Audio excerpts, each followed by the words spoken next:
Yung sa MRI at sa CT scan niya, ano daw po, malala na, may ano daw sa bone na, may cancer na din sa bone. Tsaka sa lungs, meron na rin. Apektado na. Apektado na raw.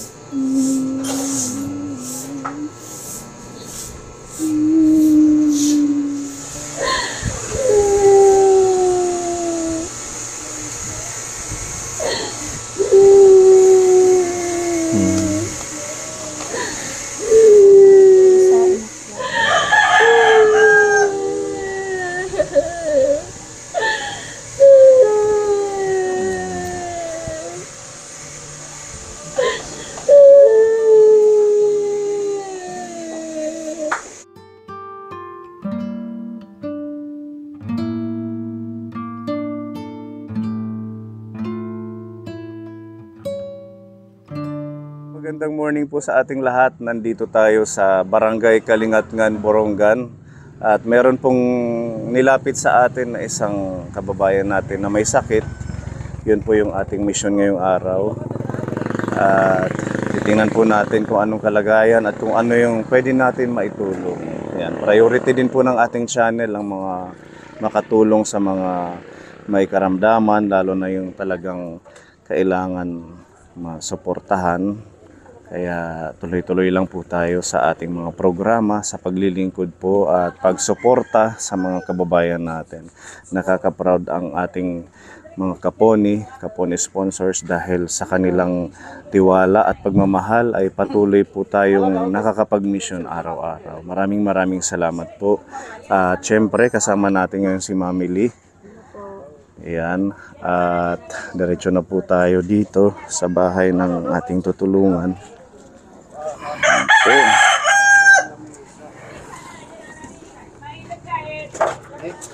Good morning.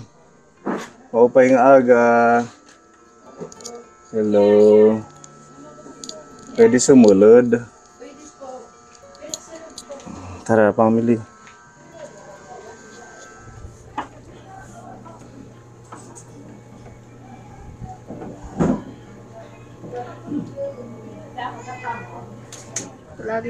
Palaging masakit.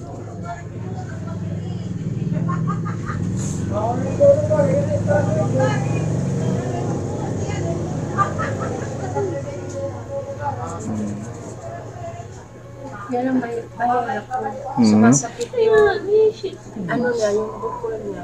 Meron siyang bukol. Saan banda yung bukol niya? Sa loob po, ano niya. Ng puwet niya. Yung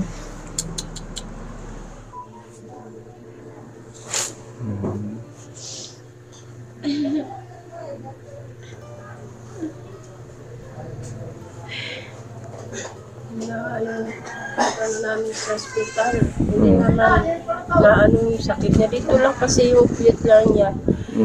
Yan ang umaan sa kanila, sumasakit. Ano po ang pangalan niyo, nanay? Pangalan ko, Elena po. Elena Bona po. Si ate.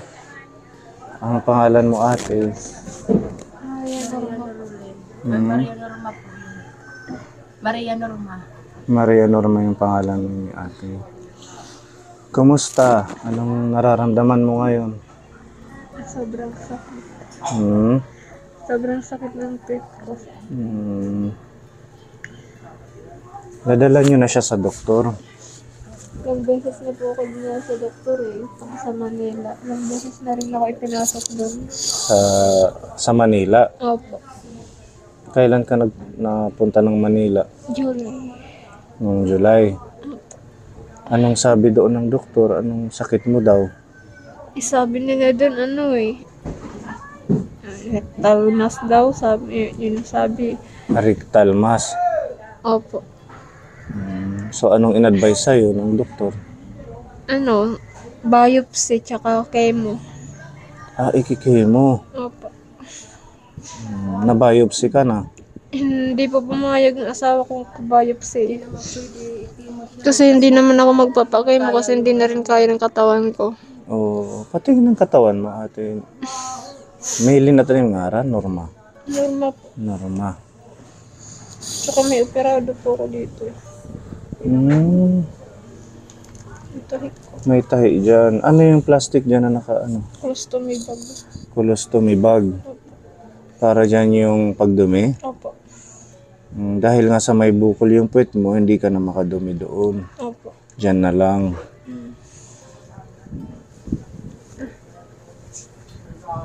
Kailan ito nag-start, Ate Norma? Nung July, masakit lang po yung tiyan ko noon. Tapos, hindi ko na po pinansin kasi nga akala ko normal lang. Nitong July. Nung June pala. Nung June. Tapos, katapusan na ng July, nung June, hindi ko na kinaya yung sakit kasi masakit na nga yung pit ko. Dinala na ako sa hospital. Yun sa provincial. So, Dalawang bago beses lang ako siya. na-admit eh. Ngayong taon lang nag-start. Opo. Masakit yung tiyan ko, tapos mahirap ako dumi. Pansyon, kumain. Tapos doon na rin sumakit yung pit ko, yung para bang pakiramdam ko parang may maliit na bola sa loob. So, anong tinitik niyang gamot ngayon, nanay? Pain reliever lang po. Pain reliever. Opo, yun lang naman po rin isita sa akin ng doktor sa Manila eh.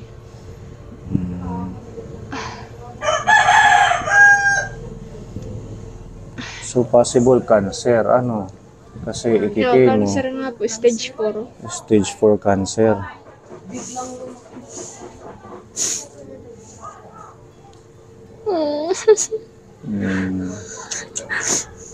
Ayan siya dati, Kapone, oh.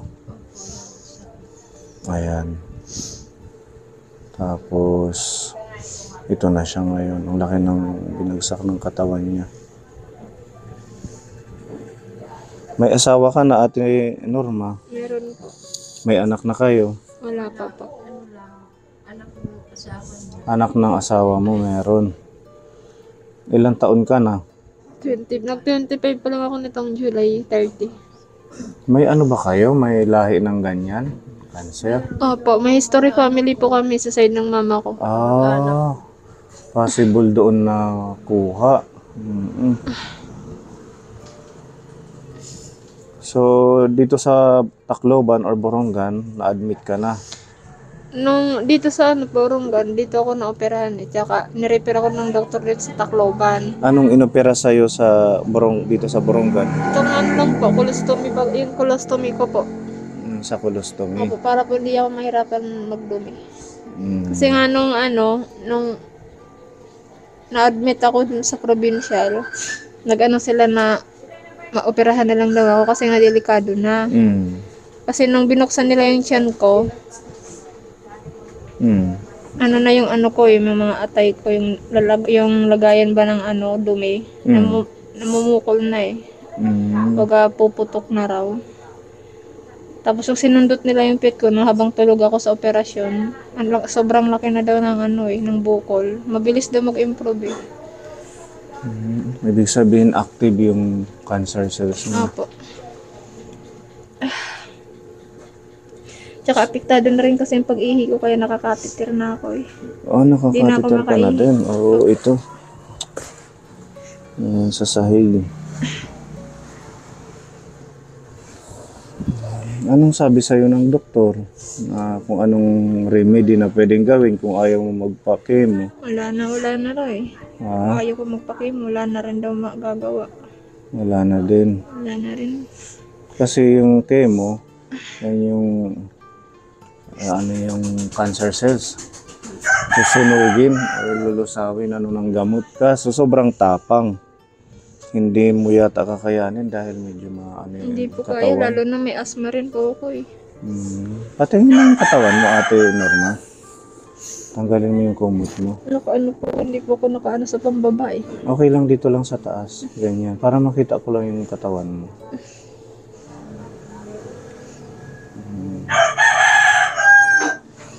Wala ka ng ibang nararamdaman dito. Wala na po, supit lang Sa po. puwet lang. Sabi kasi ng doctor dun sa Manila, nung na-CT scan tsaka na MRI ako, may bukol na raw din yung lungs ko, tsaka yung buto ko. Kaya po masakit na yung dito ko, yung mga buto-buto ko. Na rin, masakit na rin. So na-MRI ka na tapos Opo. yun yung sabi ng doktor Apo, doon. yun nga po yung nila kung bakit kailangan ipabiopsy nila ako kasi nga hindi nila matukoy kung anong klaseng bukol nga po yung nasa pet ko. Kaya kailangan ako ipabiopsy. Kasi para malaman nila kung cancerous ba o hindi. Mm. Eh, hindi naman pumayag ng asawa ko tsaka sila mama.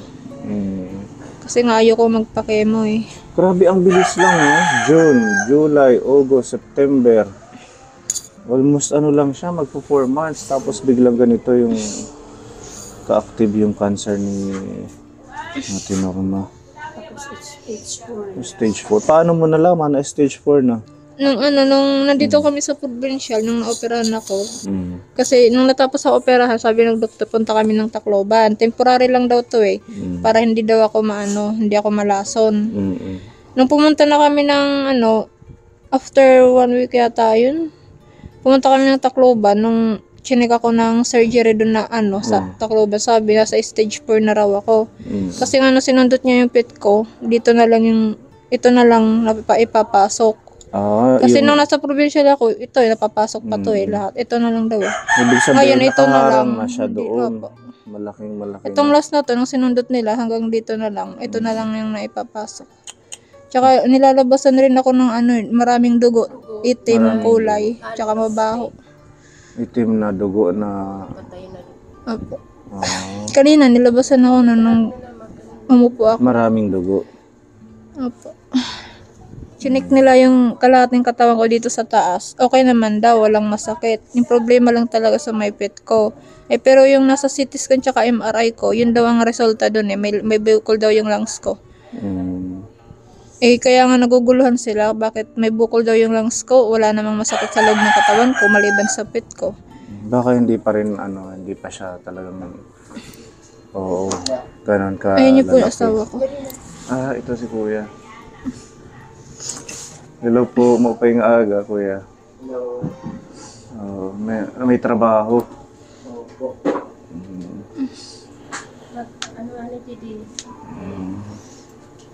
Tara, Kuya. Dito. Anong pangalan ni Kuya? Michael po. Anong trabaho natin? Watchman. Watchman sa Stellar Hotel. sa hotel. Ano yan? Malala na po yan. Yun nga ang sabi niya. Complicated na yung sakit niya. Lahat pati sa bones meron at saka sa lungs. Mm. Nagpunta na rin kami sa Manila, wala rin. Ilang hospital na rin po pinunta namin doon. Maraming hospital na palaging outpatient ka rin. Hindi tinatanggap. Kasi kailangan daw treatment ng chemo, biopsy. Hindi ka daw pumayag na i-chemo. Hindi. Kasi hindi Babagsak nakakayanin hindi katawan na niya. kaya. Yung chemo. Yung pagkain niya okay naman, nakakain. Nakakakain naman po siya. Yes, so nga lang, marami yung bawal. Yun lang marami. Ilan taon na kayong nagsasama? 6 years na po. 6 years. Opo. So talagang bigla lang siyang Opo, naging bigla ganito. lang yan. Siguro June, patapos ang pista namin dito. Hanggang sa nag-July ngayon. Yan, mas lumala. Yan, di na po yan makatulog hanggang magdamag. Dati anong trabaho ni ate? Nasa po siya, water station sa Agual Calina. Isa po. So nung nitong May, June, nagtatrabaho pa siya. Hindi na po, tumigil Hindi po na. siya. Pero nararamdaman niya na yon. Hindi pa, nitong June, tapos ng first week ng July, dyan na na-diagnose noong 8. Diyan na siya na-diagnose ng rectal.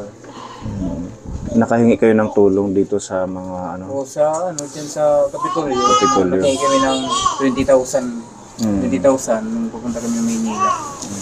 Pamasahe lang namin. Pero doon, sa Maynila, nakahingi kami ng 10,000 sa DSWD. Yun lang. Wala namang iba. Tsaka, kung may pera nga lang, gusto pa namin sana sa hospital kaso wala na kaming maintenance sa financial po talaga yung kulang sa kanya. Tsaka yung mga gagawing Yung mga treatment na yan. Oo, mahal Lalo na yung mga yan. chemo. Sobrang mahal po kasi yung chemo doon. Hindi rin po kayo makalapit sa kasi wala rin siyang PhilHealth. wala siyang PhilHealth. Ikaw? Wala rin po. Wala ka rin Kahit PhilHealth. na meron po ako, hindi ko siya cover kasi hindi pa kami kasal. Oo nga, no. So, sa 6 na taon na pagsasama nyo, talagang okay naman siya dati. Oo, okay Ngayong naman. taon lang. Yung lang yan, kasi may hika siya, yun lang talaga, nag-maintenance siya. Pero yan, biglaan lang talaga yan. Bata pa daw, Oo, 25 years old pa lang Siya siya. nagkakameron ng ganyan, mga 30, 40, ganyan. Mga ganong edad. Siya daw ang pinakabata nagkaroon ng ganyan. So, sabi ng doktor, may tanin daw yung buhay ko. Ha? May taning na yung buhay mo? 3 months. Nung simula nung Kailan? August. Mula nung August, 3 months na lang yung buhay niya. Pero pag nakalampas daw siya sa 3 months na yan, nakakasurvive daw siya. Oo, mag-pray ka. Oo, isurrender mo yung buhay mo sa ating Diyos. Lahat ng pagsakripisyo mo, yung sakit. Huwag mawawala ng pag-asa, kaya mo yan. Meron pang pag-asa para sa iyo, Sabi ate. sa niya, pag sumasakit, ano ka lang sa Panginoon, humingi ka na lang ng katawan, ng kasalanan mo. Basta ibigay mo ng lubos sa Kanya lahat. Lahat naman ginawa mo para sa Kanya. Opo, lahat naman. Ginawa ko talaga lahat. Kahit ano, basta gumaling lang siya, gagawin ko. Yun nga lang, yung financial lang talaga yung kulang sa amin. Kasi nga yung sahod ko, hindi naman gaano kalaki. Oo. Di ako lang naman magano sa amin. Ang gastos pa niya sa gamot. Kaya mo yan, ate. Sobrang sakit na siguro. Saan yung gamot niya? Pwedeng makita. At saka yung mga medical, yung mga diagnosis sa kanya. Ate, ang hirap ng kalagayan niya. Patingin nanay. Ito yung mga tinitake niya. Silicosib. Ito yung pain reliever. Tapos itong isa naman, paracetamol. Dolcital.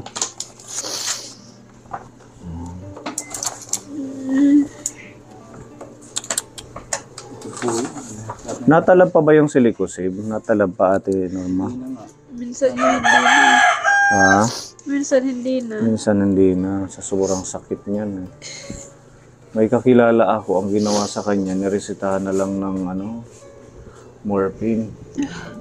Dahil sa sobrang sakit. Hindi na kasi tumatalab yung ganon. Kaso yung morphine, na yun? Last option na yata yun. Pag wala nang hindi na nalaban yung mga ganong silicosib. Ang problema doon, yung organs, Sisira. o dahil sa tapang ng gamot. Yan na yung silicosib niya, 200 mg nga lang binibili ko, 500 mg. Dapat 500. Baka masira. Oo.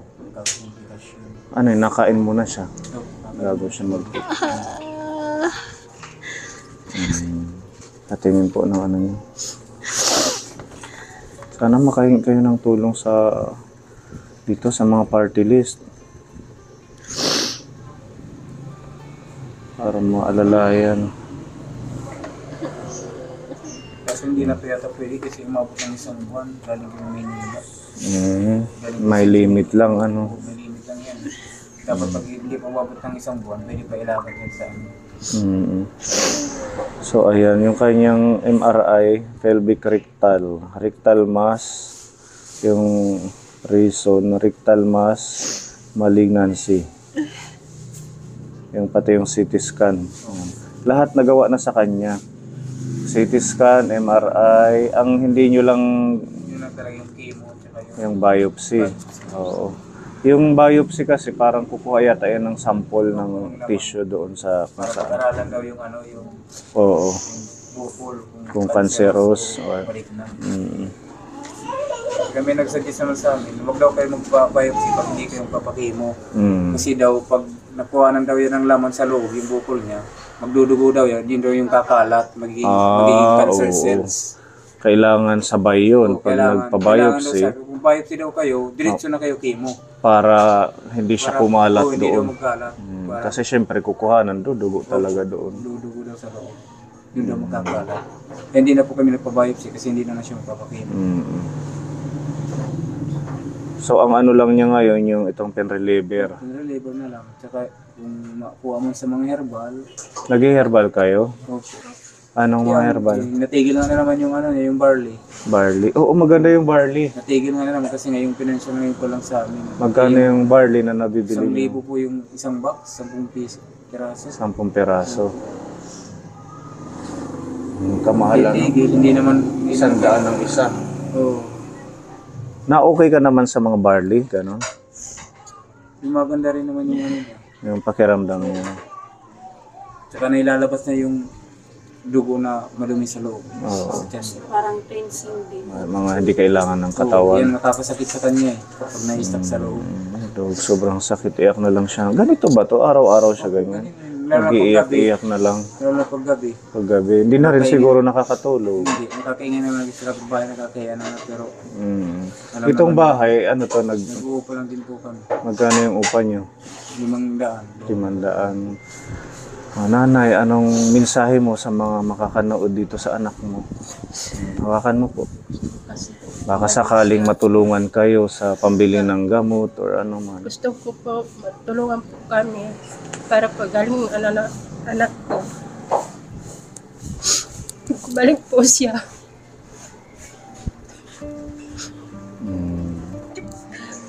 Nakikita ko siya nahihirapan eh. Gusto ko po matulungan po kami. Hindi ko nakakaya.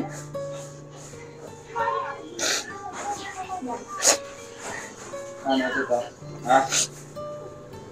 Hindi ko nga alam kung ang gagawin ko.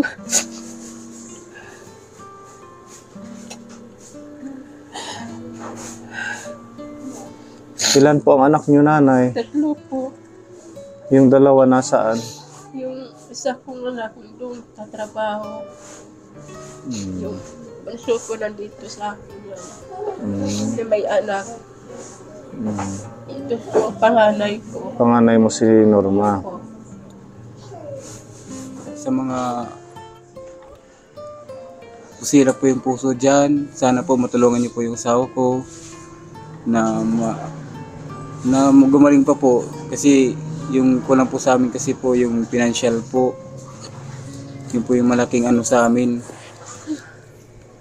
Tsaka nag-ano lang po kami sa mga ano niya, sa mga gamutan niya, yung mga herbal na lang po kami kasi di naman po siya magpapakemo. Yan lang po yung ano ko sa inyo, sa mga makakapunod po ng video ni Sir Pony po. Sana po matulungan niyo po kami sa mga pangbili ng gamot, sa financial po. Yun lang po, maraming salamat po sa makakatulong sa amin. Mahal na mahal ko po to kahit Sa sabi ko hirap nga at sa kanya, ginawa. kahit anong mangyari basta laban lang. Huwag kang susuko. Lagi mo lang tawagin yung Panginoon natin. Hindi niya tayo pababayaan. Hindi ko po siya iiwan.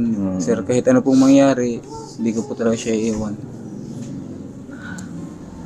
Hindi kayo nagkaanak sa loob ng 6 years ng Hindi po. pagsasama niyo? Hindi po. Kasi masilang po siya kasi may ihika po. May Opo. Yun nga rin po yung isang problema namin sa colostomy bag niya kasi ubos na po. binibili din yun, ano? Opo. Magkano yung Mahal pa isa? naman po yung isa dito sa 500 din isa niyan, 600. Ha? Isang peraso. Pero sa Shopee po, yung 10 pieces, may 1,000 lang. Sino ang nagkakabit ng colostomy Ako bag? na lang po. Ikaw na O, lang. tinuruan naman po ako ng doktor kung paano ikabit, kung paano linisan. Bali ako na lang po lahat yung naglilinis niya. Minsan pag wala po ako dito, yung mama niya, kaya yung kapatid niya. Wala ko ano lang. So ngayon yung yung temporary muna, yung plastic bag muna ng yellow. Ay, pwede yun. Opo, yun na muna. Pag wala na kayong colostomy bag. Kaso nga lang hindi rin okay kasi sumisingaw. May Opo, singaw. mas maganda rin po talaga yung colostomy bag lang. Oo. Parang yung isa naming tinutulungan, wala namang butas ang puwet. Opo. Kaya binutasan din dyan para dyan lumabas. Gumawa rin po ng colostomy. Hindi naman nila kayang bumili lagi. ano na lang, binalot niya ng tela. Opo. Tapos nilalaban na lang ng nanay. Baby pa siya, mga 3 years old. Total, kumakain ka pa naman. Oo. Kainin nyo ng, wala namang bawal. Marami pong bawal. Maraming bawal. Kasi yung bukol, lalo na pag matamis. Kasi daw pag Bawal yung ang bukol, mas matatamis lalong lumalaki sa yan cancer. kapag anong matamis. Mas maganda daw po yung mga gulay, yung Ganun mga na lang. mayroong mga vitamins. Mm. Kasi pag yung mamantika, yung mataas yung cholesterol, wala. Kailan ang ano nyo? May schedule ba kayo sa doktor? Follow up? Wala na po. Wala na. Opo. Nagkaroon na lang po kami sa herbal, baka maano lang. Yung herbal na lang kami. Minsan nagpapaano rin naman kami sa sa albularyo. Tinitignan na rin siya. Pero okay rin naman, medyo gumagaling din naman siya doon. Lahat sinusubukan nyo? Oo, lahat sinusubukan talaga namin para gumaling lang siya. Catheter po yan. Yung lalaki. Po, Yung catheter, sino ang nagkakabit? sa doktor lang po yan. O, bawat linggo pinapapalitan namin. Bawat linggo. Opo. Kasi hindi po siya pwede magtatagal dyan kasi nakaka-infection. Infection kasi. May infection pag hindi napapalitan. Oo, naman.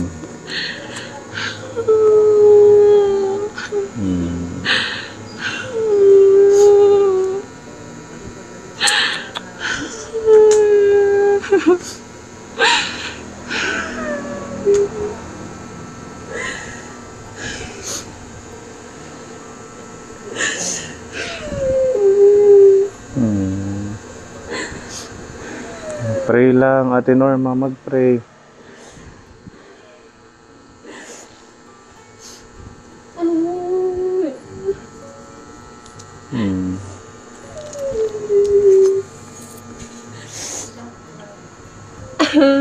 Magdamag na po ito, di nakakatulog.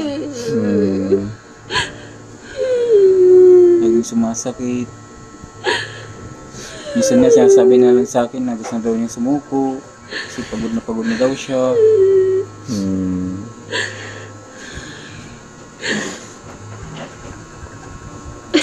Nahihirapan na rin ako nanonood dito kapag ganyan sumasakit. Oo, Hindi ko na rin syempre makaya. nakikita mo. Hindi rin po nakakaya eh.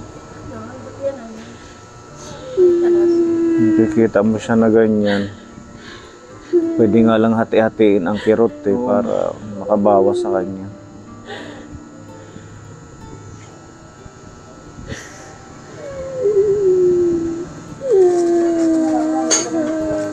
Ay, naku, sige lang. Laban lang. Hindi ka pababayaan ng Diyos.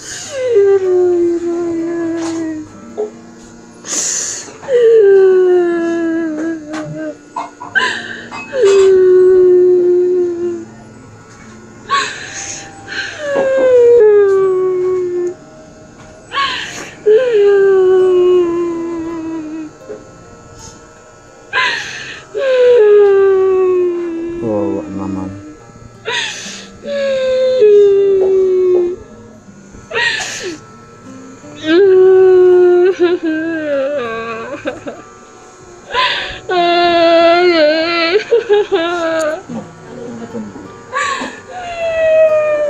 Nakulo na nanay.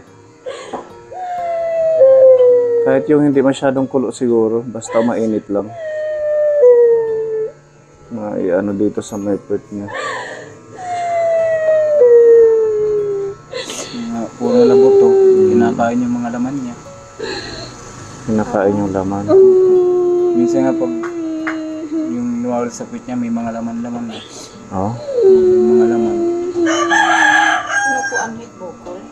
yung sabi niya kulay itim na dugo daw. Yun na yun, may mga laman na sumasama.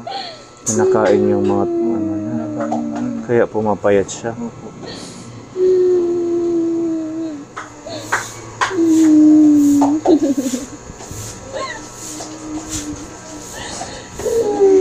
Dito daw kuya.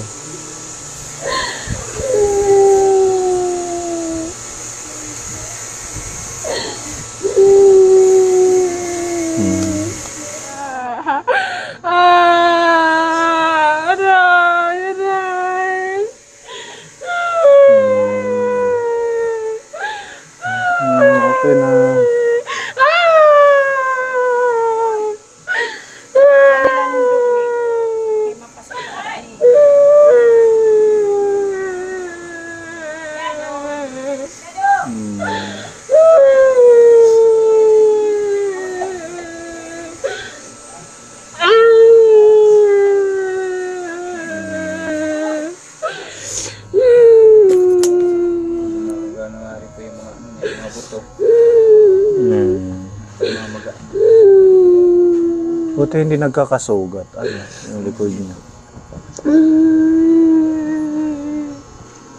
Mahirap lang po yan kapag na-apektuhan na po yung puso niya. Ayan, tumalab na yung hot compress. Okay na. Meron kaming paunang tulong na ibibigay galing ito sa ating mga sponsor. Okay. Ibili nyo na lang ng kailangan niya kung maubusan yung kayo ng pain reliever or pagkain, kung ano yung pwede sa kanya para makatulong. Galing po ito sa ating mga buting sponsor. Yan, si Tita Fedy may pinapabigay na 1,000 pesos.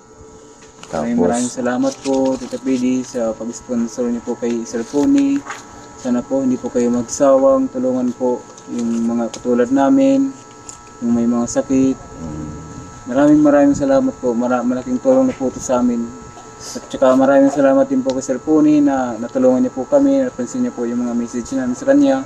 Maraming salamat po. At sana po marami po kayong tulungan. Sana po si Lord na lang po yung bahala sa inyo. Maraming salamat po. God bless po sa ginagawa niyo pong content sa mga ganitong mga sakit, sa mga tulong niyo po. Maraming salamat po sa lahat. Tapos ito galing kay Tita Marie 1,000 pesos. Tapos ito naman po galing kay Tita M ng Japan. Thank you po. Tapos ito galing kay Tita Mel. Maraming salamat po sa lahat. Malaking tulong na po ito sa amin. Lalo na po kay Sir Pony. Maraming salamat po. Basta mag-pray lang, huwag kayong mawawalan ng pag-asa. Sana sa video natin ito, hindi ito yung huli naming pagbisita. Opo. Naway mas maraming makapansin kay Ate Norma. Maraming makatulong sa kanya. Nabigyan siya ng pag-asa. Gamot. Ang ano na lang dito, kuya at saka nanay, ang ating dapat kapitan si Lord. Opo. Lalo na po lagi na lang magdasal. wala nang Kasi sabi ng doktor na may taning na, edi si Lord na lang ang bahala kay ate. Tsaka sila naman po yung nakakalam sa ano. Magsabay-sabay kayo mag-pray para sa kanya.